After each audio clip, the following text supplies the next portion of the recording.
Hi friends, banana sticks ఎప్పుడైనా try చేస్తారా? అయితే నేను చెప్పే విధంగా ట్రై చేసి తినండి. సూపర్ అంటారు. ఫస్ట్ అయితే 2 అరటికాయలు తీసుకుని ఇలా పీల్ చేసేసేయాలి. ఇప్పుడు ఈ అరటికాయని 2 పార్ట్స్గా ఇలా కట్ చేసేసుకొని నిలువుగా కట్ చేసుకోవాలి. ఇలా ముక్కలు అనేది నిలువుగా కట్ చేసుకొని ఒక బౌల్లోకి తీసేసుకోవాలి. చూడండి, ఇలా కట్ చేసుకోవాలి. అన్నీ ఇలా కట్ చేసుకున్నాం కదా, ఉప్పు, పసుపు, కారం అన్నీ ఇందులో వేసేసి ఒక్కసారి వీటన్నింటికి పట్టించేసేయాలి. ఇందులో ఇంకా 3 టేబుల్ స్పూన్స్ ఉప్మా రవ్వ వేసుకోవాలి. 2 టేబుల్ స్పూన్స్ కార్న్ ఫ్లవర్ వేసుకొని మిక్స్ చేసుకోవాలి. ఇంకా మిక్స్ చేసుకున్న అరటికాయ ముక్కల్ని కొద్దిగా ఆయిల్ వేసుకొని ప్యాన్లో ఇలా 2 సైడ్స్ మంచిగా ఫ్రై చేసేసుకోవాలి. ఒక్కొక్కటిగా వేసేసుకొని 2 సైడ్స్ ఫ్రై చేసుకోవాలి.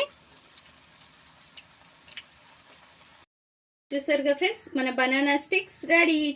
చాలా టేస్టీగా ఉంటాయి. స్కూల్ నుంచి వచ్చే పిల్లలకి ఇలా ఇవ్వండి, చాలా ఇంట్రెస్ట్గా తింటారు. సో ఫ్రెండ్స్, నచ్చితే సబ్స్క్రైబ్.